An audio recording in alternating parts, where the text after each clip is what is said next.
Si je vous demandais quelle a été la plus belle chose que vous ayez vue dans votre vie, qu'est-ce que vous me répondriez? Un panorama exceptionnel peut-être, une œuvre d'art jamais égalée sans doute, ou même l'événement le plus heureux de votre vie? La réponse à cette question est hyper subjective, mais si vous étiez avec ces gens-là en 73, vous auriez sûrement tous eu la même réponse. La plus belle chose que j'ai vue? Une éclipse.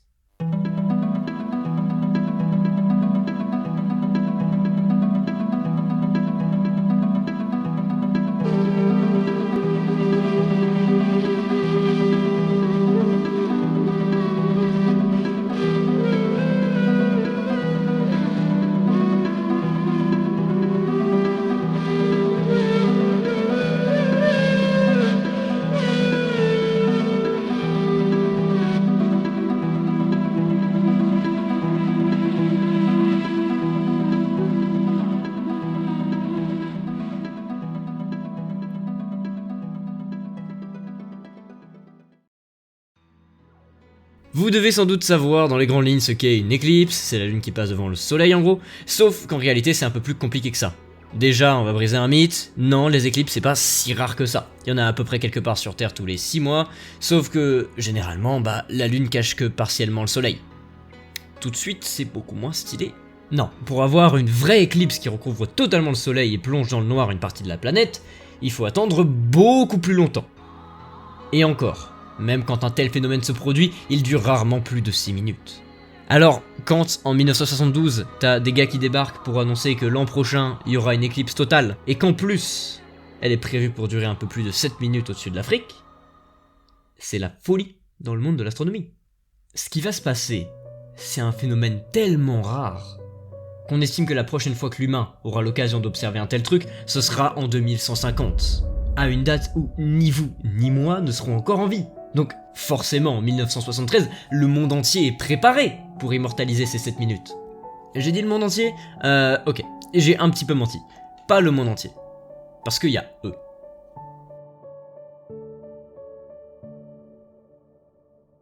Ces gens-là, ce sont des physiciens et astrophysiciens, des astronomes, bref, des gens qui sont réunis ce jour-là pour pas profiter des 7 minutes de l'éclipse.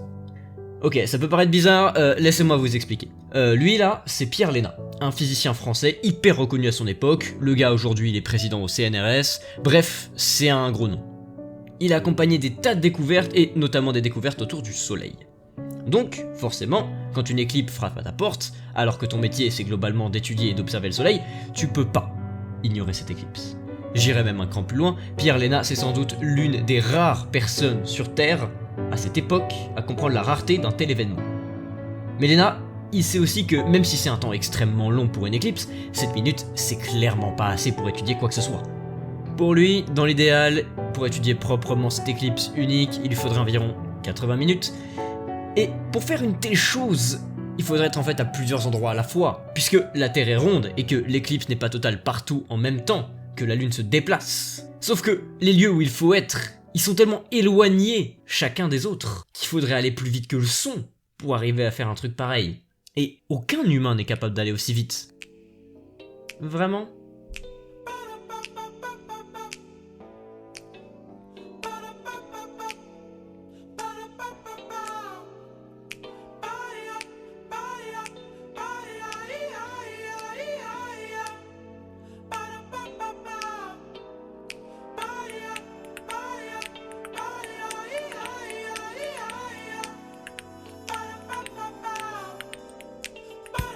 Ça là, c'est le Concorde. Vous le connaissez peut-être via la place qui porte le même nom à Paris, parce que c'est un avion français.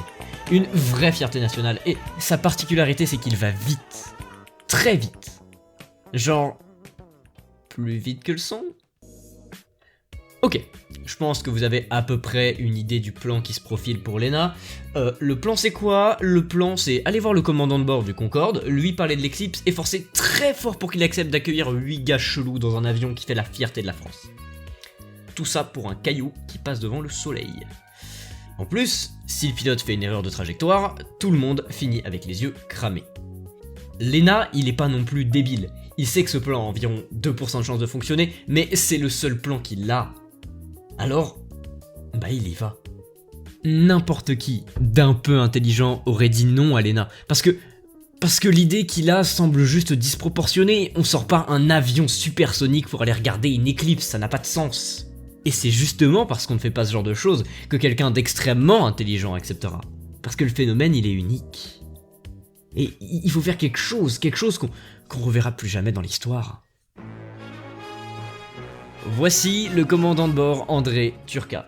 Direct, c'est un grand fan du projet, il comprend direct le truc de dingue que représente cette opération, et il va accepter. Turca, c'était pas seulement le pilote à convaincre, c'était le pilote, tout court.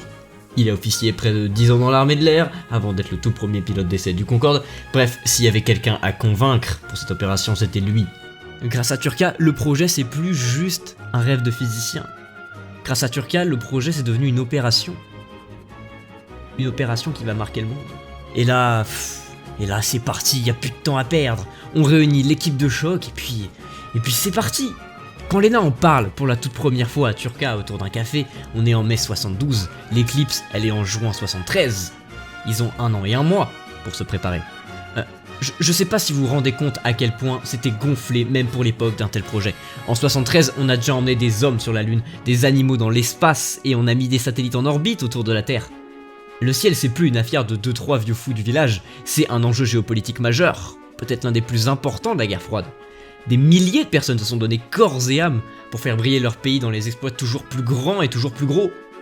Et là, t'as 8 gars inconnus ou presque qui se ramènent pour faire un truc qu'on pourra juste jamais refaire dans l'histoire. Niveau humiliation, c'est très fort. Très vite, la France va comprendre l'enjeu de malade que représente ce vol. À cette époque, le Concorde n'est pas encore un avion de ligne, et Lena et son équipe semblent juste être les parfaits étendards de l'avion avant sa commercialisation, alors on balance la sauce. Et vas-y qu'on aménage une piste spéciale pour eux à la capitale du Tchad, qu'on en parle dans tous les journaux français, et que le jour du départ, toute la France est au courant. Demandez à vos parents ou à vos grands-parents s'ils se souviennent du vol du Concorde en 73, je suis prêt à parier que la plupart diront oui. Ce jour-là, le 30 juin 1973, il y a 14 personnes qui rentrent dans le Concorde. 6 membres d'équipage et 8 scientifiques. C'est eux qui ont 80 minutes pour marquer l'histoire. Bon, la trajectoire, bien sûr, elle avait déjà été décidée des mois au préalable. Le but, c'était globalement de suivre l'ombre de la Lune dans sa rotation, et ça ressemblait globalement à ça. Vous comprenez maintenant pourquoi on a besoin d'aller très vite. En fait, on doit aller tellement vite que pour ce vol, l'avion, il va pas juste aller à la vitesse du son. Il va aller 2 fois plus vite. Finalement, 30 minutes plus tard, ils sont enfin sous l'éclipse, et là, le spectacle peut commencer. Non seulement les personnes à bord du Concorde ont pu assister à une éclipse totale plus longtemps que n'importe quelle autre personne vivante sur Terre, mais en plus, ils ont pu faire des études inédites sur le Soleil. Grâce à eux, on a pu bien mieux comprendre la différence qu'il pouvait y avoir entre la chromosphère, donc l'atmosphère basse du Soleil, et la couronne solaire, qui elle s'étend en fait bien plus loin. D'ailleurs, pour la petite histoire, c'est pas la première fois qu'on essaye de suivre une éclipse en avion. 3 ans plus tôt, des chercheurs mexicains avaient déjà eu la même idée, et c'était royalement planté. C'était un fiasco total, et du coup, quand nos 14 hommes sont montés dans l'avion, ils étaient un peu anxieux. Il y a de quoi. On aurait pu croire que dans l'avion, l'ambiance aurait été plutôt pesante, sans un bruit à 9000 mètres au sol, avec les recherches, la pression et tout ça. Dans cette configuration, rien qu'un sourire, ça aurait été déjà bien. Mais vous avez oublié quelque chose. En face d'eux, c'était pas juste le soleil. C'était la lune aussi. Et ça, n'importe qui d'un peu sensé aurait eu le sourire à leur place. Pendant 80 minutes, le monde n'existe plus pour eux. Il n'y a que les 2 astres les plus célèbres du cosmos en face d'eux, et c'est que ça qui compte.